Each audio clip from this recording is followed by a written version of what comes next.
Se demora un poco. Bueno, espero que no haya problemas de conectividad como la vez anterior. He tomado algunas medidas para que eso no suceda.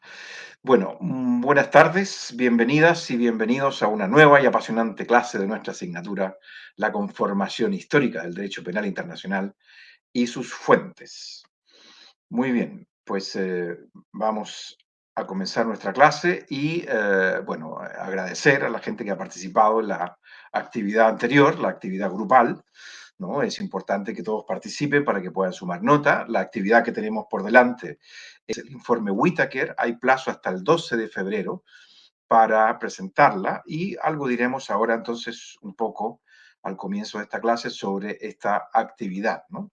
Esta es una actividad individual, es el informe Whittaker, lo tienen allí, está allí mismo donde está la actividad, el enlace para descargarlo, y ahí están las versiones en distintos idiomas, cada uno puede escoger en español, me imagino que será más sencillo, y bueno, pues allí lo que me interesa es lo que está puesto aquí, ¿no?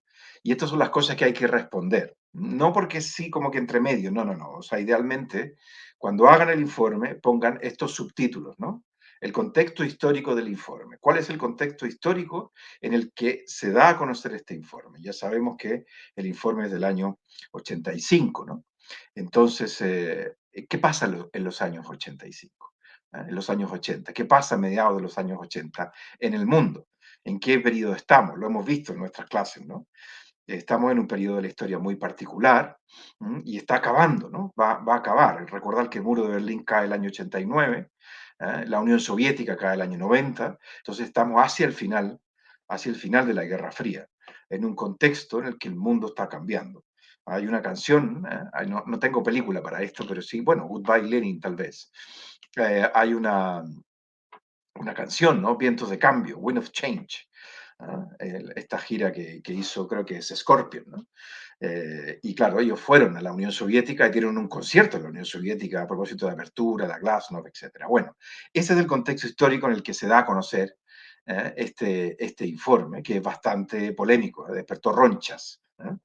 ¿Quién y por qué encomienda el informe? ¿Quién lo encomienda específicamente y por qué? ¿Para qué? ¿Cuál es la finalidad de este informe? Luego, la estructura del informe y una breve descripción de cada una de las partes. El objetivo de esto es que ustedes vean un informe internacional. ¿Cómo se hace un informe internacional? ¿Cuáles son las partes, ¿no?, de este informe histórico? Que esta es una pieza histórica. Entonces tiene ciertas partes. Primero esto, segundo esto, tercero esto. Y eso me interesa que conozcan esa estructura y que hay que leerse el documento completo, brevemente describa un resumen de unas 4 o 5 líneas. Esta parte, la parte 1, habla más o menos de esto, de esto, de esto, de esto, de otro. La parte 2, entonces va haciendo esto. Me interesa entonces que conozcan el informe. Bueno, luego los aspectos que causaron impacto. Aquí hay que navegar un poquito por internet, aquí hay que googlear un poquito y hablar, buscar informe Whittaker, impacto, quién dijo, quién no dijo, quién se molestó, quién no se molestó, quién protestó y quién recibió un apoyo importante, casi de la nada, ¿no? Y aquí nos vamos a entroncar nuevamente con nuestra asignatura, y veremos que hay parte de lo que hemos hablado en los antecedentes inmediatos del derecho penal internacional, pues sí hay un grupo, hay un sector que fue víctima de un genocidio y que aparecen entonces recogidos allí. Y entonces, bueno, ahí ustedes lo verán y lo podrán decir. Reacciones al informe. Claro, hay una reacción de un Estado, ¿no? Un Estado que protesta, digamos, protesta por las conclusiones. El informe es bastante largo y el informe habla de la posibilidad del ecocidio también, habla de la posibilidad de un genocidio cultural, habla de distintas cosas, ¿no? Pero este Estado pues se siente personalmente atacado, ¿no? Ofendido. Y ya lo verán, y él reacciona frente a este informe. Es cosa de googlear un poquito y lo entenderán un poco para ver cómo fue. Y finalmente, comentarios y reflexiones finales. ¿Qué creen ustedes? ¿Qué destacan, digamos, de este informe? ¿Qué cosas les llaman la atención? ¿Qué cosas creen que son positivas? ¿Qué ha pasado después de ese informe hasta ahora? En fin, las reflexiones que les surjan. Me interesa un poco ver la reflexión personal. Aquí tengo una intervención de Fabio. Fabio me dice, una noticia de esta semana, exterminio o genocidio.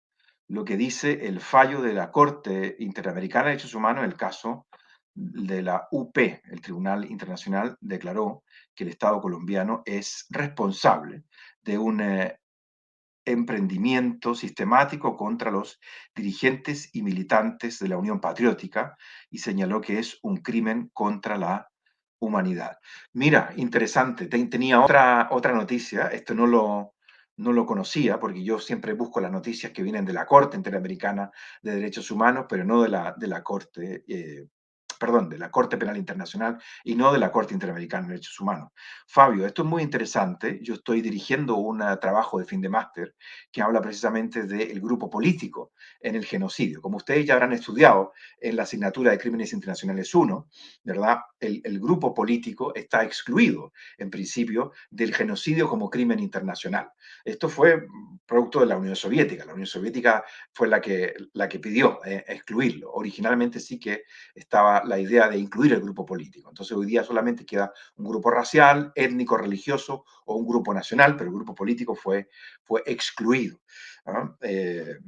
Y sin embargo, se ha incluido, ¿ah? Y de esto va el trabajo de fin de máster que estoy dirigiendo, sí se ha incluido en Colombia expresamente, el tipo penal de genocidio expresamente lo incorpora en Colombia, y también se ha incluido vía interpretativa en España, porque en el caso Pinochet y en el caso Cilingo, en el caso de Argentina, que se han seguido aquí en España en virtud del principio de jurisdicción universal, pues allí se dijo que Pinochet lo que había cometido era genocidio. Un genocidio en contra de un grupo político, pero cómo lo incorporan aquí es a través del grupo nacional. Es decir, que el grupo nacional no excluye a los grupos políticos, sino que en la medida en que sea un grupo político, pero sea un grupo nacional dentro del Estado, sí estaría incorporado. Es una interpretación discutible, pero que en su momento sostuvo no solamente el juez Baltasar Garzón, sino que también la Audiencia Nacional y finalmente el Tribunal Supremo de España, que aprueba que España sí que tiene jurisdicción y aprueba esta interpretación extensiva, si ustedes quieren, sobre el grupo político, diciendo que el grupo político está contenido o puede entenderse contenido en ciertos casos dentro del el grupo nacional.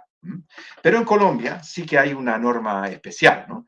No sé si Fabio, aquí está, Hilda nos da la referencia, la voy a apuntar y la voy a, para tenerla y revisarla después con más detenimiento. No sé si Fabio o Hilda quieren comentarnos algo más de esta noticia, ¿no? Que si sois colombianos sobre todo, pues será un hito importante, ¿no? Y sobre todo que se trata de un grupo político, específicamente de un grupo político. No sé si Fabio, ¿quieres decir algo o quieres hacer algún comentario?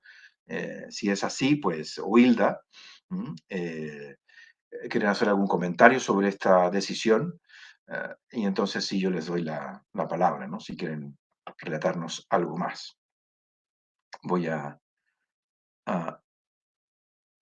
dice Hilda, en el sistema trataron de defender identificando que los hechos eran materia de investigación de la JEP, de la Justicia Especial para Colombia, pero no fue recibido.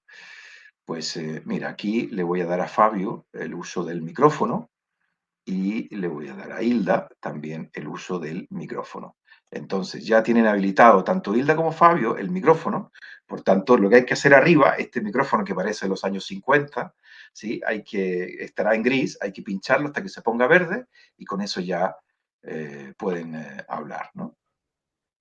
Si quieren hacernos algún comentario, decirnos algo más, me parece tremendamente relevante. ¿Mm? Sí, hola. Buenas tardes a todos. Adelante, Fabio. Buenas tardes. Sí, a mí pues realmente me parece que es un gran logro, porque me parece que es un gran logro porque tiene una repercusión inmensa, no solamente en Colombia, sino en América Latina. Es un paso adelante para lograr que se logren arrancar de la faz de Colombia, de América Latina, estas prácticas tan horrendas. Hay una situación ahí en concreto, lo que usted mencionaba, que el genocidio pues se había sacado y no estaba tipificado en ninguna de eh, estos convenios. Pero, por ejemplo, yo estuve leyendo esa sentencia del caso Silingo, que precisamente pues hay una discusión sobre el asunto del genocidio también y que lo excluyen al momento de decir sobre su conducta y por lo que se le estaba acusando, a Silingo. Pero si bien ahí en esa sentencia aparece que el genocidio no está tipificado para los grupos políticos, ahí se avisoraba una especie de comentario de uno de los, de los jueces que hicieron como un salvamento de voto, donde ellos planteaban que incluido siempre y cuando las acciones así fueran, así pues, porque como había una consideración solamente a grupos religiosos, a etnias y a otros, pues en otras circunstancias, pero que ahí se quedaba pues como la posibilidad de que ese genocidio podría ser considerado siempre y cuando pues, las actuaciones demostraran que había una intención de exterminar a ese tipo, a ese grupo político, que desde ahí, pues, que más o menos pienso fue lo que conllevó a que este resultado de esta sentencia acerca del genocidio político no sé usted qué piensa, doctor, frente a eso, si fue porque ellos tuvieron, pues, como en consideración de que efectivamente se pudo identificar que era un grupo, porque imagínense, además teniendo en cuenta que fueron más de 6.000 víctimas, pues de 6.000 fueron los que terminaron pues por, por pertenecer a ese grupo político. Y porque, como se dice ahí, lo hicieron todo el tiempo con la intención de crear terror en toda la población colombiana. Y ese es otro de los detalles que hay que tener en cuenta. Cuando se inicia una acción contra un grupo, pero que está también dirigida a someter y a crear terror entre la población, que ellos consideran que es como una especie de terrorismo de Estado, porque la población así no esté participando y no tenga ninguna intención ni esté a favor de una u otra parte, esas acciones toleradas por el Estado están directamente incidiendo en la afectación de la psiquis o de los mismos seres, pues de los mismos ciudadanos colombianos, los mismos seres humanos. Entonces Sí. yo no sé si eso sería también una de las situaciones que hacen que pueda ser considerado que hay una actuación del Estado que tenga pueda ser tenido como en esa condición de, de permitir crímenes de lesa humanidad. Eso es todo lo que De tengo que acuerdo. decir. Muy bien, muchas gracias, Fabio. Muchas gracias. Hilda me ha pedido también la palabra. Le vamos a dar la palabra a Hilda y luego yo hago algún comentario de cierre y continuamos con la clase. Hilda, nuevamente, hay que pinchar arriba hasta que se ponga verde el teléfono, el micrófono. Gracias, profesor. Buenas tardes. Buenas Bueno, tardes. este fallo es muy interesante porque Colombia ya había reconocido responsabilidad parcialmente con anterioridad hacia el año 2006. Ya había un fallo previo que era el del doctor Manuel Cepeda Vargas, que digamos que enfiló como el derrotero a que efectivamente el Estado colombiano pues iba a ser declarado responsable. Y me llama mucho la atención como el voto disidente del doctor Zaffaroni, a quien yo admiro profundamente, porque él hace como este análisis respecto de la competencia frente a los crímenes cometidos antes del reconocimiento de la Convención Americana de Derechos Humanos por parte de Colombia y cómo, digamos, maneja este tema del principio de legalidad y de temporalidad. Yo creo que este fallo es sumamente interesante. Pues me falta todavía leerlo como un poquito más a profundidad porque esto lo comunicaron apenas hace 2 días. Es muy nuevo. Era eso lo que quería decir, doctor. Gracias. Muchas gracias, Silda. Bueno, pues como comentario general, lo que yo puedo decirles es que efectivamente, Fabio, este tipo de actos también puede ser encuadrado como un terrorismo de Estado. ¿Mm? Sin duda, Colombia no vivió una dictadura, pero casi, ¿no? Pero casi. Yo sí viví en dictadura, yo nací y crecí en dictadura, y entonces sí que hay un grupo, ¿no?, de personas que son víctimas directas, que son, vamos, secuestradas, desaparecidas, torturadas, etcétera, pero interesa que eso se sepa, que eso se difunda, porque el objetivo final es eh, un control de la población mediante el terror, ¿no? De manera que si tú estás de acuerdo con lo que el régimen dice, pues todo va bien, pero si eres disidente, pues te tienes que quedar callado porque como hables te puede pasar algo, ¿no? Yo ahí tengo algunas anécdotas, digamos, que puedo comentar, etcétera, pero no vienen a cuento, ¿no? De cuando era pequeño, era niño, ¿no? Y los temores, digamos, de hablar, con quién hablar o no hablar, o juntarse con uno, con otro, etcétera. Sin duda que pueden ser encuadrados como terrorismo de Estado. Y hay una profesora, Carmen Lamarca, que fue mi tutora en la tesis doctoral, que ella sostenía que tanto el caso Pinochet como el caso Silingo tenían que ser encuadrados como terrorismo de Estado, más que como genocidio o crímenes de lesa humanidad. Un último apunte simplemente, tanto el caso Silingo, el caso de Argentina, más bien, el Silingo porque fue condenado, pero el caso es en contra de la dictadura argentina y el otro caso es en contra de la dictadura chilena. Y luego Pinochet fue detenido, Silingo fue condenado. Pinochet no fue condenado, sino que fue detenido en Londres y luego finalmente lo liberaron para que se fuera a Chile por motivos humanitarios.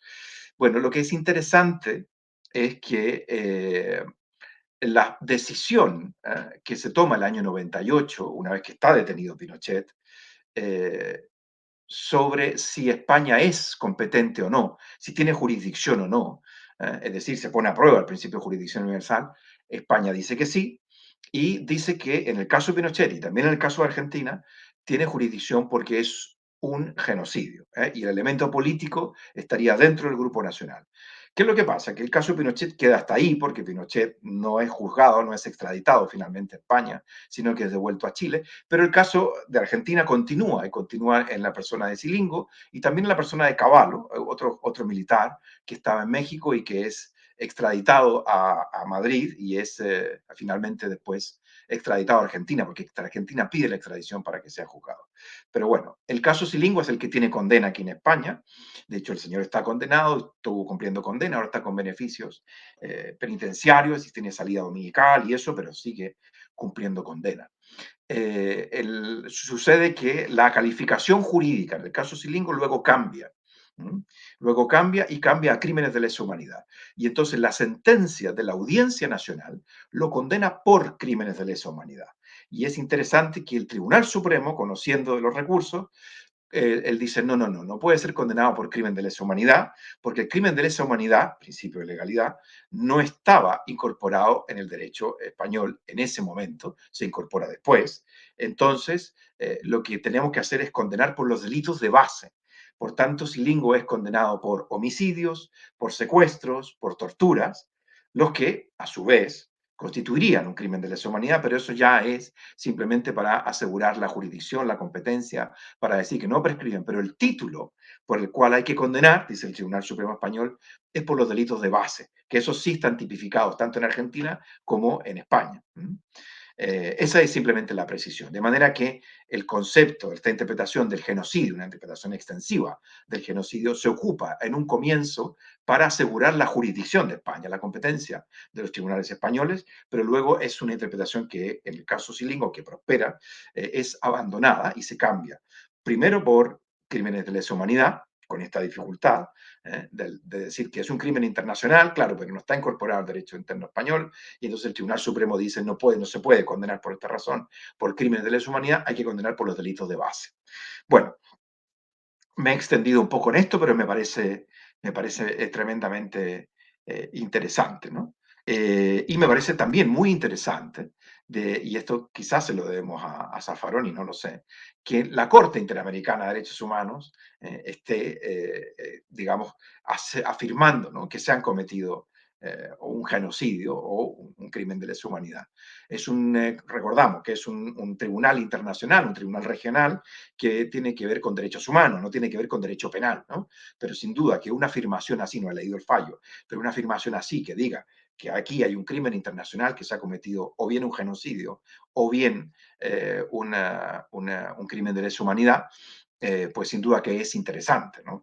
Porque al final los tribunales internacionales se miran entre sí, dialogan entre sí. El Tribunal Europeo de Derechos Humanos mira lo que hace la Corte Interamericana de Derechos Humanos, la Corte Interamericana también mira lo que hace el Tribunal Europeo y el Tribunal de Justicia de la Unión Europea, que también aplica la Carta de Derechos Europeos, también mira a los otros dos, ¿no? Y al final, pues todos también se miran. ¿Por qué? Porque en derechos humanos hay que cumplir con el principio de la universalidad. Son derechos universalizables y, por tanto, se espera que los tribunales de derechos humanos mantengan cierta consistencia.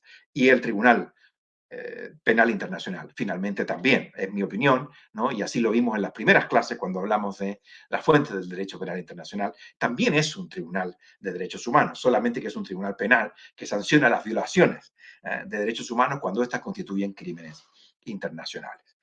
Bueno, muchas gracias sinceramente por estos comentarios, ¿no? Aquí hay un comentario más de Nidia, dice doctor, pero ello no sería cuestionable, pues entonces, ¿dónde queda en realidad la aplicación del principio de jurisdicción universal, que justamente es la aplicación del derecho penal internacional? Bueno, precisamente ese es el debate, ¿no? Ese es el debate. Por eso mi profesora, que fue la que fue mi tutora, Carmen Lamarca, decía, nos ahorramos el problema de decir si es genocidio, que es difícil porque es una interpretación extensiva, si es un crimen de lesa humanidad, que no estaba incorporado en ese momento, y luego te quedas con los crímenes de base. Entonces, claro, por los crímenes de base, ¿hay jurisdicción universal? No la hay. Entonces, ahí hay un defecto, ¿no?, del Tribunal Supremo. Pero ya está resuelto así. Entonces, lo que proponía mi profesora es, por terrorismo, sí que también hay jurisdicción universal en España. Y entonces, al sostener que este era un terrorismo de Estado, tienes problema resuelto, porque sí lo es un terrorismo de Estado. De hecho, ella es experta en terrorismo, ella ha publicado mucho sobre terrorismo, tiene su tesis doctoral de 1000 y pico de páginas sobre terrorismo, y ella afirmaba que esto es terrorismo de Estado. Y claro, con eso sí se aplicaba la jurisdicción universal. Bueno, cerramos el paréntesis aquí porque tenemos que avanzar en la clase de hoy. Muchas gracias nuevamente por los comentarios. Aquí está entonces el informe Whittaker, ¿no? Lo que hay que hacer con esta actividad. Y tenemos hasta el 12 para hacerla. Actualidad, yo traía otra noticia de actualidad, y que es que la Corte Penal Internacional, y esto me parece súper destacable para esta clase y para este máster en general, ha lanzado una serie de vídeos educativos, explicativos y una base de datos de jurisprudencia en español. Ahí tienen el enlace de los vídeos explicativos de qué es la Corte Penal Internacional, qué es el crimen de genocidio, etcétera, dicho por juristas que han hecho este trabajo para la Corte Penal Internacional. Digamos que entonces es la visión oficial y en español. Y aquí en el enlace de YouTube es el tutorial de cómo acceder en español a la base de datos de jurisprudencia. Han traducido sentencias y por tanto será más fácil para los que somos hispanoparlantes, pues hacer trabajos, hacer el trabajo de fin de máster incluso, incorporando jurisprudencia de la Corte Penal Internacional, que está ahora disponible también en español. Bueno, y como noticia así simplemente de actualidad, yo traía esto de que el Tribunal Supremo de Venezuela, la Corte Suprema de Venezuela, ha dicho que va a colaborar con la Corte Penal Internacional. Bueno, esto es interesante porque ya sabemos que hay abierta una investigación preliminar sobre Venezuela, y entonces la Corte Suprema de Venezuela ha dicho, pues yo voy a colaborar. Esto quizás es una estrategia, ¿no? También, porque se puede sentir cuestionada Venezuela. Los tribunales se pueden sentir cuestionados, pero entonces, si me están cuestionando de que yo no estoy investigando lo que serían crímenes internacionales, entonces me parece estratégicamente muy astuto de que la Corte Suprema de Venezuela se ponga a disposición de la Corte Penal Internacional para colaborar en esta investigación. Vemos en qué va todo esto. Bueno, vamos al contenido de la clase de hoy. Estamos viendo, ¿no?, la parte de la evolución. Hemos visto los orígenes, el surgimiento y la evolución. Vimos la clase anterior, la Guerra Fría, y vimos también la guerra en el territorio de la ex Yugoslavia misma, y entonces ahora continuamos con esta evolución. Lo que vemos de fin de siglo, los tribunales de fin de siglo, es el Tribunal para la ex Yugoslavia, el Tribunal ad hoc, y luego el Tribunal para Ruanda, que se constituyen en la primera mitad de los años 90. El tribunal, algo dijimos, ¿no? Un repaso muy breve sobre la Yugoslavia. Dijimos que bajo Tito era esta unidad, digamos, que siempre que se había vivido bajo un imperio, bajo un gobierno sólido, estable, como era Tito, muy carismático, siendo un dictador y todo, pero era un dictador carismático, muy respetado, etcétera, etcétera. Era un partisano, digamos, que había liberado a Yugoslavia de los nazis, etcétera, etcétera, ¿no? Entonces, bueno, gozaba de apoyo, y recordamos también que fue Yugoslavia una de las que impulsó este movimiento de países no alineados, que tenía un sistema socialista, pero que no era soviético, sino que era una suerte de autogestión económica, etcétera, etcétera. Bueno, pues a la muerte de Tito, entonces, incluso ya avanzada su edad, va perdiendo cierto poder, y entonces empiezan las repúblicas que constituían esta federación a inquietarse y a pedir más autonomía, ¿no? Entonces, en el año 63, la República Federativa Socialista de Yugoslavia, dijimos que estaba compuesta por Bosnia-Herzegovina, Croacia, Macedonia, Montenegro, Eslovenia y Serbia. Y Serbia, dentro de eso estaba Kosovo y Voivodina. Ahí está el mapa, que lo vimos en la clase anterior, ¿no?, de las distintas repúblicas que integraban a la antigua Yugoslavia. Bueno, hablamos también del problema étnico, ¿no? Hablamos también de las culturas, ¿no?, del Imperio Austrohúngaro, del Imperio Turco-Otomano, incluso de la división del Imperio Romano de Oriente y de Occidente, y cómo eso va permeando a distintas religiones, va conformando grupos, distintas etnias, etcétera, etcétera.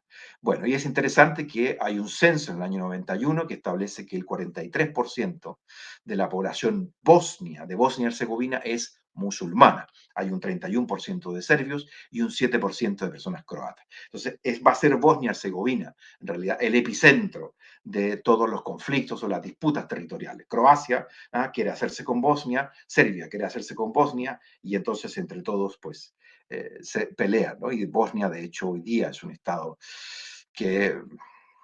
casi un estado fallido, digámoslo así. Bueno, y entonces en esto quedamos en la clase anterior, cuando empiezan a haber reportes de depuración étnica. Y entonces esto es lo que hace saltar todas las alarmas. ¿De dónde vienen estos reportes? Principalmente de las fuerzas serbias en Bosnia, ¿no? Serbia no quería que Bosnia se separara, ¿no?, que fuera independiente, sino que quería que siguiera siendo parte de la antigua Yugoslavia. Bueno, se producen masacres, pero también una crisis de refugiados importante. 2,2 millones de refugiados en Europa, y refugiados europeos dentro de Europa, y esto recordó inmediatamente entonces la crisis de refugiados que se había producido tras la Segunda Guerra Mundial, ¿no? Y entonces saltan todas las alarmas y dicen, bueno, aquí algo hay que hacer. Habíamos dicho que primero la Unión Europea toma cartas en el asunto y luego empieza a intervenir el Consejo de Seguridad. Aquí tenemos una imagen del Parlamento bosnio. Como era una república, pues tenía su propio parlamento. Aquí en España sería el Parlamento autonómico, ¿no? Como hay un estado de autonomía, cada autonomía tiene su propio presidente regional, digámoslo así, y tiene también su propio parlamento, ¿no? Pues aquí es algo similar. En Bosnia también hay un parlamento, y entonces es bombardeado. Esta imagen también da la vuelta al mundo, es una imagen de la revista Time. No sé si alcanzamos a ver esta imagen en la clase anterior, tal vez sí, pero si no, la volvemos a mirar, ¿no? Must It Go On? Esto debe continuar, ¿eh? Tenemos que permitir que esto continúe. Fijarse la imagen, ¿no? Que recuerda inmediatamente los campos de concentración, estas personas famélicas, ¿no? Que están prácticamente muriendo de hambre, ¿no? Y el otro gran fenómeno, ¿ah? Dentro de los reportes de violaciones a los derechos humanos es la situación de la mujer. Algo alcanzamos a ver de esto también en la clase anterior, y lo que ocurre acá es que la mujer pasa a ser un arma de guerra, ¿no? La violación se ocupa como un arma de guerra porque eso produce la migración de la mujer por temor a ser violada, sobre todo además que son mujeres musulmanas con toda la connotación que esto tiene, ¿no? La mujer ya queda de alguna manera manchada, ¿no? No solamente víctima, sino que también es un poco rechazada por su propia comunidad, ¿no? Ha quedado manchada por el pecado y esto ya es difícil de quitarse, o hay ciertas formas, digamos, diferentes, ¿no? De limpiar esta mancha, etcétera.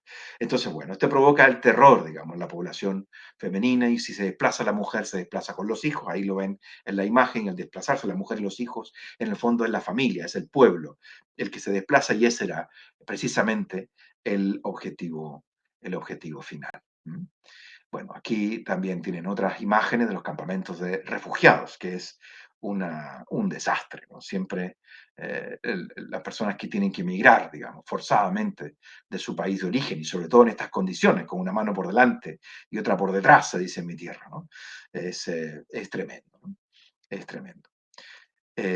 Bueno, entonces, ¿qué pasa con estos informes de depuración étnica? En junio del año 92 ya tenemos estos informes, y en julio, al mes siguiente, en verano, ¿no? Aquí es en pleno verano, se adopta esta resolución, la 764, donde se hace la advertencia 1.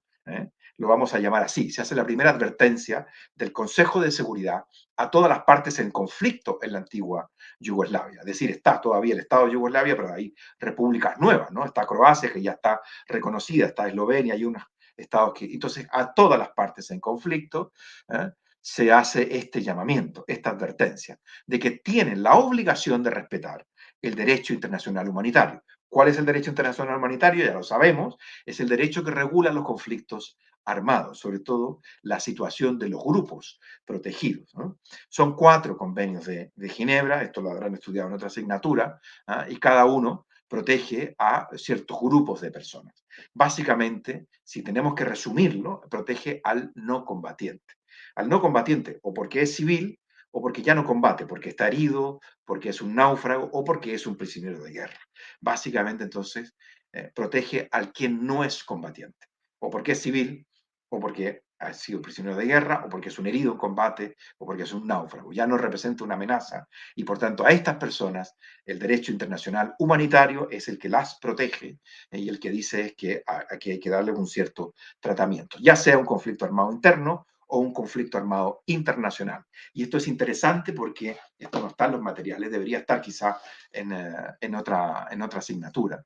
Pero es interesante porque este conflicto se vivió, este debate se vivió en la antigua Yugoslavia. En el primer caso que se juzgó y se condenó, que es el caso Tadic. En el caso Tadic, pues allí es interesante cómo se sostiene primero el tribunal de primera instancia de que es un conflicto armado internacional, y por tanto se aplica el derecho internacional humanitario. Y la Corte de Apelación, la Cámara de Apelaciones dice, bueno, que ambos existe un conflicto armado interno o un conflicto armado internacional, pero el derecho internacional humanitario se aplica a ambos, ¿no? Y ahí adquiere importancia el artículo común tercero, que viene a ser una suerte de estatuto internacional del derecho internacional humanitario en miniatura para conflictos armados internos. Luego vendrá, en el año 77, el protocolo adicional segundo para los conflictos armados internos. Pero lo que había detectado, me estoy adelantando un poco, el secretario general de Naciones Unidas, era que hay que aplicar las convenciones de Ginebra del 49. Bueno, como quiera que sea, se hace esta primera advertencia. Aplicar el derecho internacional humanitario es obligatorio. Es obligatorio. Luego, no pasa nada, continúan las masacres, continúan las violaciones del derecho internacional humanitario, y en agosto, o sea, al mes siguiente, fijarse, 13 de julio, 13 de agosto, justo un mes después, viene la advertencia 2, en esta resolución 771, la segunda advertencia. Ahí se dice, ustedes no están respetando el derecho internacional humanitario, por tanto, yo, invocando el capítulo 7 de la Carta de las Naciones Unidas, es decir, cuando existe una amenaza para la paz y la seguridad internacional, yo ordeno, invocando esto, a todas las partes del conflicto que pongan inmediatamente término a estas violaciones. De lo contrario, tendré que tomar medidas, nuevas medidas. Ya habían embargos, ya habían ciertas cosas, pero va a tomar nuevas medidas. Y se hace este anuncio, esta advertencia 2, digamos, de tomar nuevas medidas. El Consejo de Seguridad le pide al secretario general de Naciones Unidas, como esto no mejora, que examine y analice la información sobre las violaciones del derecho internacional humanitario. El secretario general de Naciones Unidas pues nombra una comisión de expertos que lo asesore en esta labor. No es que él vaya tan ocupado, no va a tener tiempo de hacerlo, entonces nombra una comisión de expertos que lo asesore, y esta comisión emite su informe el 9 de febrero del año 93, al año siguiente, ¿no? Y este informe, ¿qué es lo que dice este informe? Dice, concluye que hay asesinatos, que hay matanzas en masa, torturas, violaciones sexuales, saqueo, destrucción de bienes civiles, destrucción de bienes culturales, porque como la idea es la limpieza étnica, hay que limpiar la otra cultura, ¿no? De bienes culturales, bienes religiosos, etcétera, etcétera. Detenciones arbitrarias, y se concluye que efectivamente aquí hay depuración étnica, que está comprobado que hay depuración étnica. Y entonces este informe de estos expertos es el que recomienda la creación de un tribunal penal internacional ad hoc, específico. ¿Por qué? Porque no tenemos todavía la Corte Penal Internacional. Está el proyecto por ahí, siendo postergado y postergado, y por tanto no daba tiempo y había que reaccionar cuanto antes, y entonces se propone que se cree un tribunal ad hoc, un tribunal especial. Y entonces esto es llevado, este informe es presentado por el secretario general al Consejo de Seguridad, y el Consejo de Seguridad adopta la primera resolución importante en este caso, que es la 808 de 22 de febrero, ese mismo año, ese mismo mes, un poquito después, y adopta esta resolución donde se pronuncia sobre la situación de la antigua Yugoslavia y la caracteriza como una amenaza para la paz y la seguridad internacional, y decide que hay que crear un tribunal internacional y le pide al secretario general de Naciones Unidas que prepare un informe sobre cuál sería la manera adecuada para poder crear este tribunal. Y le pide además que no solamente me proponga cuál es la manera, sino que además contenga propuestas concretas, ¿no? Propuestas específicas. Es decir, interesante cómo el Consejo de Seguridad se apoya en el secretario general de Naciones Unidas, con toda la legitimidad, digamos, que tiene el secretario general y la poca legitimidad, quizá, que tiene el Consejo de Seguridad de Naciones Unidas. Entonces le dice, usted, ya que usted me ha recomendado que cree un tribunal, sugiérame usted cómo hay que crearlo y dígame con ejemplos concretos. Y entonces el secretario general dicta este informe. Este informe S25704. Está en rojo, ¿por qué? Porque este informe también ha sido, en algunas versiones de este curso, ha sido parte de los trabajos que hay que hacer. Alguna vez hemos reemplazado el informe Whittaker por este informe, que es también un informe histórico y es un informe tremendamente relevante, ¿no? Tremendamente relevante. Ya voy a decir por qué.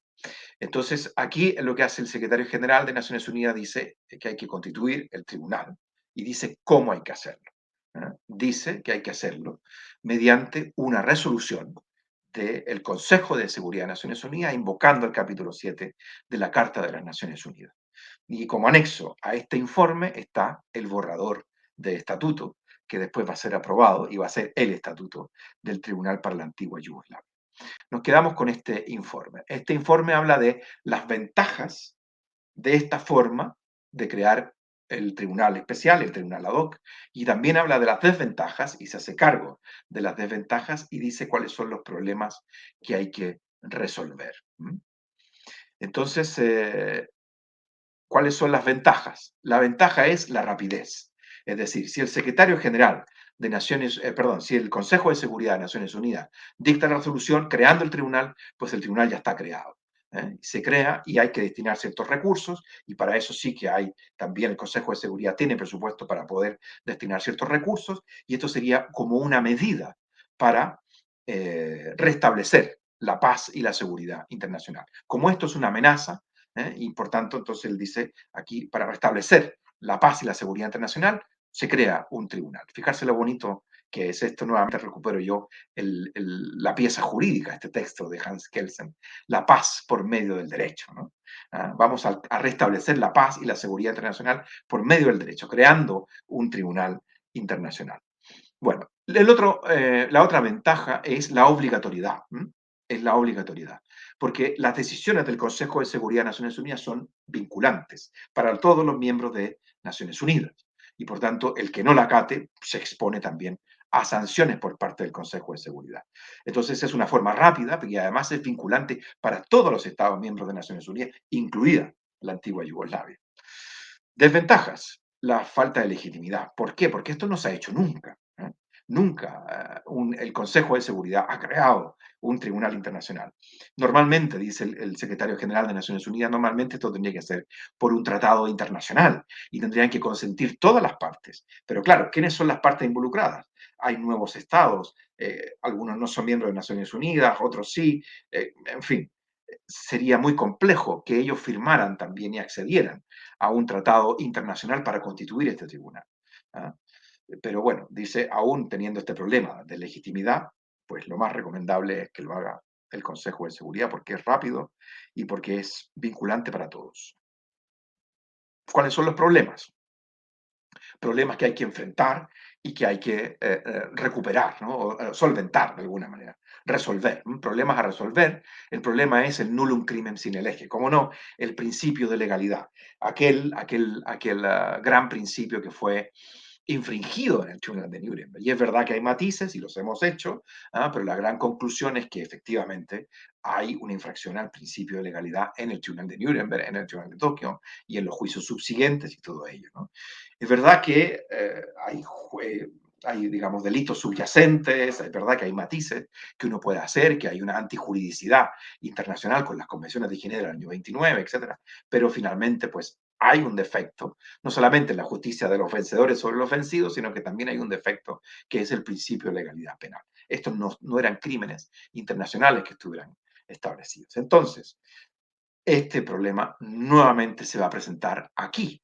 Se va a presentar aquí. Es verdad que tenemos la Convención contra el Genocidio, es verdad que tenemos los principios de Nuremberg ya aprobados por la Asamblea General de Naciones Unidas, es verdad que tenemos las convenciones de Ginebra del año 49 y tenemos también las convenciones de Ginebra del año 77 que no han sido igualmente, en ese momento no estaban igualmente ratificadas por todos, pero sí las del 49 casi universalmente ratificadas, igual que el genocidio. Pero bueno, entonces, ¿cuál es el problema que identifica el secretario general de Naciones Unidas? Hay nuevos estados que surgen. Estos nuevos estados no han ratificado ninguna convención porque acaban de surgir y por tanto no han ratificado la Convención contra el Genocidio, no han ratificado las convenciones de Ginebra, tampoco son parte de Naciones Unidas, etcétera, etcétera. Bueno, entonces viene también este debate, ¿no? Que se manifiesta, ya lo he dicho, en el caso Tadic, de si hay un conflicto armado internacional, un conflicto armado interno. Finalmente, ya sabemos, en el caso Tadic se dice que los dos. Pero aquí estamos en un estadio todavía anterior, estamos recién creando el tribunal. Entonces no era claro, hay un conflicto armado interno, hay un conflicto armado internacional, ¿qué hacemos? Entonces, el secretario general de Naciones Unidas, y esto es brillante, no sé si será idea de él o de su comité de expertos, la comisión de expertos que lo asesoraba, pero procede a identificar cuál es el derecho consuetudinario vigente y, por tanto, aplicable en cualquier parte del mundo, incluido aquellos territorios de la antigua Yugoslavia donde hoy día hay nuevos estados. Me explico. Como vimos en las primeras clases, y volvemos a la primera clase de las fuentes del derecho penal internacional, si hay un tratado internacional que está ratificado casi universalmente, como es, por ejemplo, la Convención contra el Genocidio, si además hay una resolución judicial de un tribunal internacional, de la Corte Internacional de Justicia, en el caso Barcelona Traction, ¿no? Donde se dice que esto es erga omnes, y además se dice que es una norma de jus cogens, entonces sí que podemos afirmar que esto es una costumbre internacional, y como costumbre internacional obliga erga omnes a cualquier Estado, aunque sea un Estado que acabe de surgir. ¿Sí? Esto lo dice un jurista, Theodor Meron, que luego se ha dedicado más hacia el, eh, hacia el tribunal para Ruanda, ¿no? Y hace la reflexión para Ruanda, pero la hace sobre el genocidio, y esto es interesante. Dice, porque un Estado no haya ratificado la Convención contra el Genocidio, ese Estado hoy día está legitimado para cometer genocidio. ¿Acaso esto no es una costumbre internacional y por tanto obliga a todos, vincula a todos? ¿Eh? Y lo pone así, digamos, en esos términos. Entonces, lo que hace el secretario general de Naciones Unidas, identifica cuál es el derecho consuetudinario vigente, aplicable a los conflictos armados, tanto internos como internacionales, y procede a hacer esta identificación.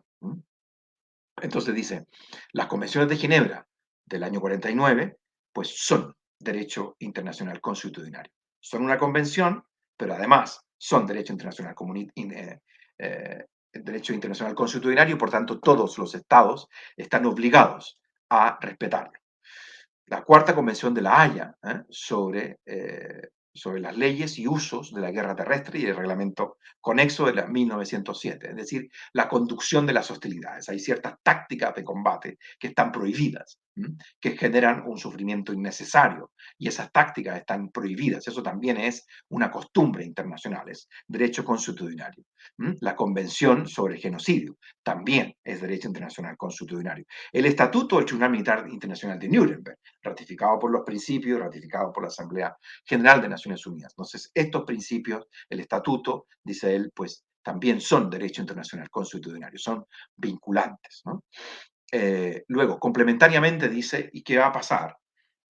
Porque ninguno de estos tratados, de estos instrumentos internacionales, tiene una pena. Si uno mira la Convención contra el Genocidio, no hay pena. Si uno mira las infracciones graves de los convenios de Ginebra, tampoco hay penas allí establecidas. Simplemente se dice que esto es un crimen internacional, pero no se dice cuál es la pena, porque el sistema internacional no es un sistema de pena tasada, digamos, como la tenemos en nuestros ordenamientos internos. Entonces dice, ¿qué hacemos con la pena? Pues habrá que aplicar la pena vigente en los distintos territorios de la antigua Yugoslavia. Entonces hay una remisión del derecho internacional al derecho interno. Remisión que hoy día también, ya lo hemos visto, aparece recogida en el Estatuto de la Corte Penal Internacional. Cuando tengo dudas, cuando tengo algún vacío, yo lo puedo completar con el derecho vigente en el territorio de que se trate. En este caso, las penas, se aplicarían las penas vigentes en el territorio de la antigua Yugoslavia. Bueno, luego este informe es presentado al Consejo de Seguridad, y el Consejo de Seguridad lo aprueba, y por eso también es histórico, lo aprueba por unanimidad. El Consejo de Seguridad, por unanimidad. Miembros permanentes, aquí los tenemos: China, Francia, Rusia, Reino Unido y Estados Unidos, y miembros no permanentes: Brasil, Cabo Verde, Djibouti, España, Hungría, Japón, Marruecos, Nueva Zelanda, Pakistán y Venezuela. Es decir, esto es histórico, es una resolución del Consejo de Seguridad de Naciones Unidas unánime, y aprueban, digamos, y por tanto se aprueba este informe y se aprueba esta identificación que hace el secretario general de Naciones Unidas sobre el derecho consuetudinario. Y esto es tremendamente relevante, porque quiere decir que esto ya es Urbit et Orbe, ¿no? El máximo organismo de Naciones Unidas, encargado de la paz y la seguridad mundial, dice que esto hace suyo, digamos, este informe del secretario general, y dice que esto es derecho consuetudinario. Entonces ya no hay duda alguna. Y se aprueba entonces también el reglamento anexo, es decir, el estatuto, el anexo. Entonces se aprueba el informe del secretario general y se crea mediante esta otra resolución, la 827. Entonces la 808 dice, voy a crear, dígame usted cómo lo creo, y mediante la 827 dice, bueno, usted ya me ha sugerido cómo crearlo, entonces procede a crearlo en ese momento. Y se aprueba, como digo, el estatuto. Bueno.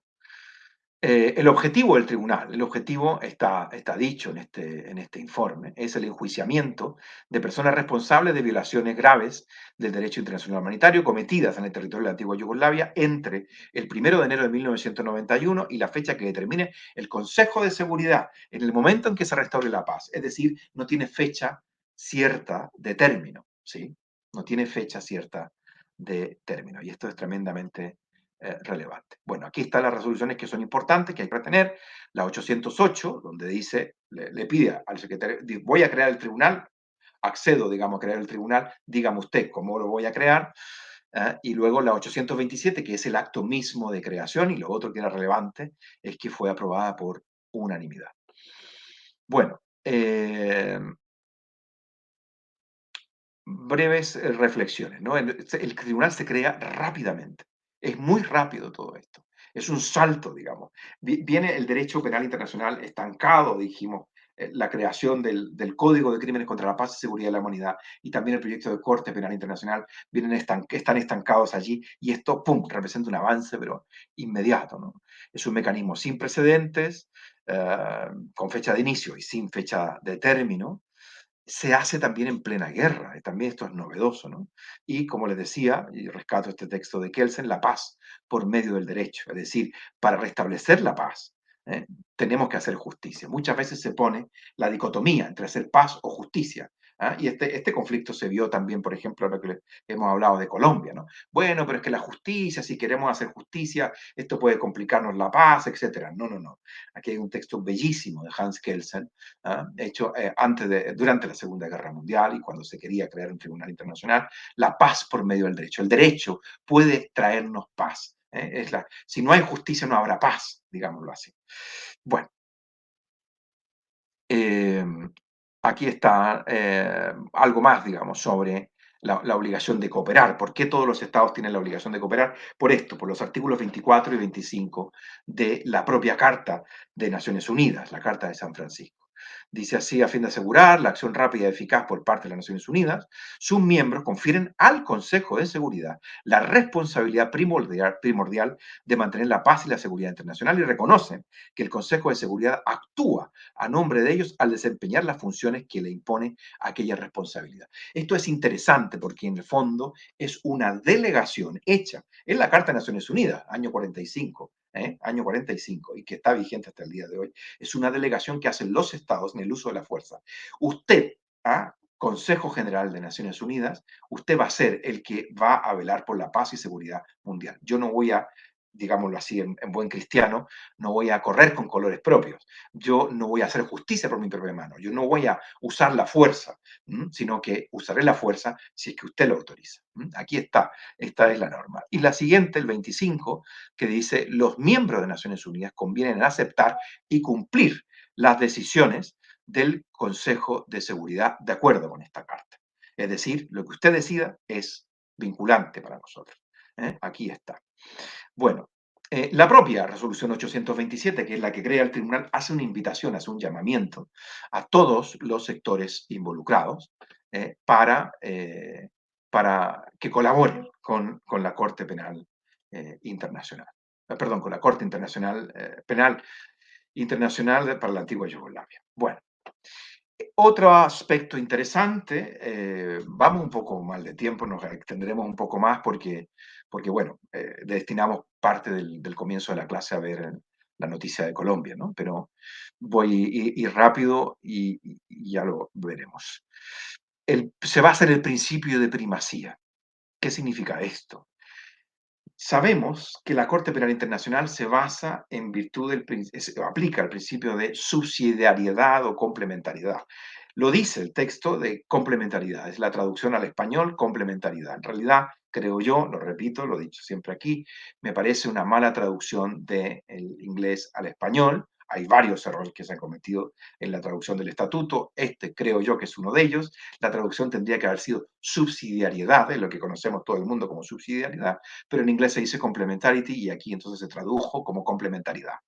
Como quiera que sea, es eso, ¿no? Primero el Estado y luego la Corte Penal Internacional. Solo si el Estado no puede o no quiere, no está en condiciones, entonces surge la competencia de la jurisdicción de la Corte Penal Internacional, que es complementaria a la de los Estados o subsidiaria a la de los Estados. Pues aquí no. Aquí en este tribunal rige el principio de primacía. Habían algunas investigaciones desarrollándose en algunos países europeos, en Alemania, en fin, en algunos países estaban desarrollando investigaciones por los crímenes que se estaban cometiendo en la antigua Yugoslavia. ¿En virtud de qué? En virtud del principio de jurisdicción universal, ¿sí? Y entonces es este tribunal que se crea, el Tribunal para la Antigua Yugoslavia, que dice si se interesa o no y pide que le defieran o no estas investigaciones. Es decir, quien dice que conoce y que no conoce es la propia Corte, es el propio tribunal para la antigua Yugoslavia el que dice, oiga, no, lo voy a investigar yo. Este caso si quiere lo investiga usted, pero este lo quiero yo. ¿Mm? Y entonces el Estado tiene que obedecer, porque además recordamos que esto está refrendado por el Consejo de Seguridad, entonces los Estados tienen que cooperar y tienen la obligación de obedecer. Y entonces lo primero que hace el Tribunal Penal para la antigua Yugoslavia es pedir, digamos que,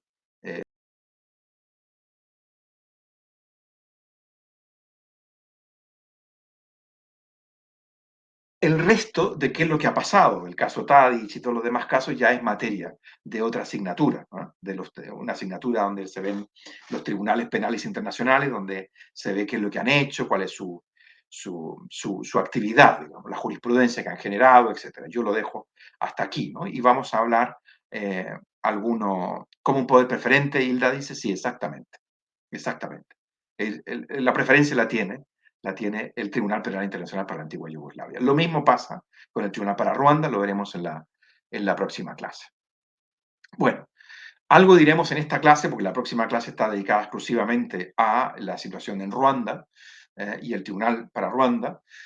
Veremos entonces algo del mecanismo residual, muy brevemente, el mecanismo residual de Naciones Unidas.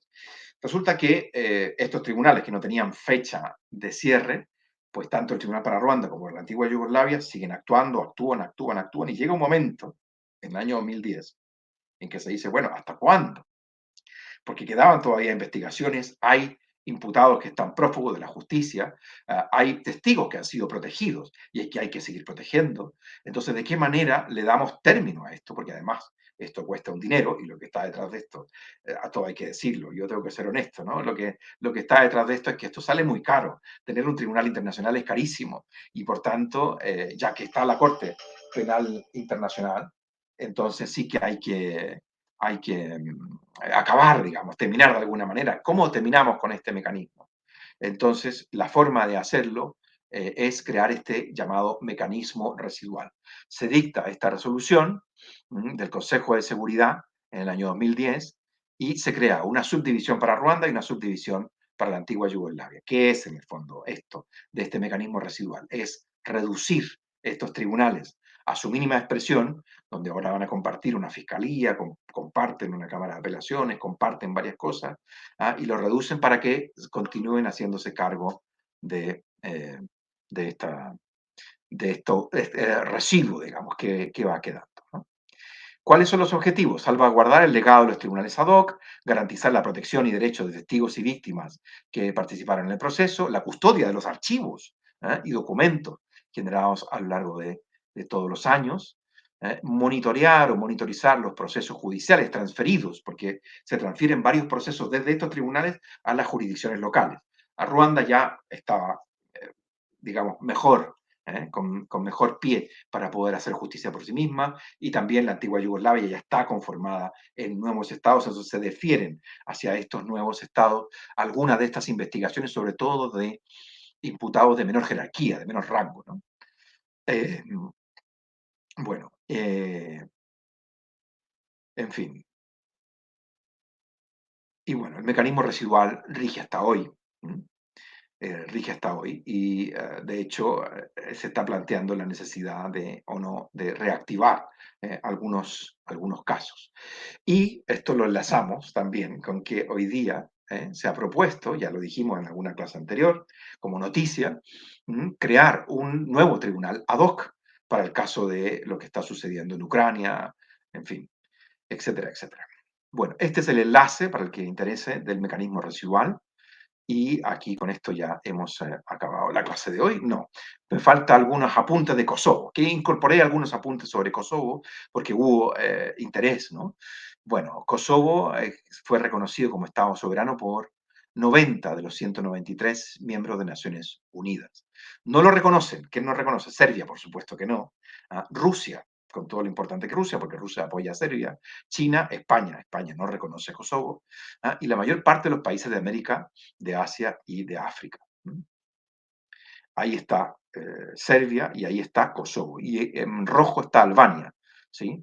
Serbia es el que está en naranjo, ahí está delimitado el territorio de Kosovo, y ahí está Albania, ¿no? Que también disputa ese territorio. Bueno, eso es. Nada más, muchas gracias por vuestra atención, y perdón por la extensión, pero ha sido muy interesante el análisis, bueno, sin siquiera el análisis, el comentario. A ver si para la próxima clase podemos leer, digamos, esta jurisprudencia, esta sentencia, y hacer algún comentario adicional. Pues nada más, desearles un feliz fin de semana y que les vaya muy bien también en la asignatura, en la actividad sobre el informe Whittaker. Yo aquí lo dejo.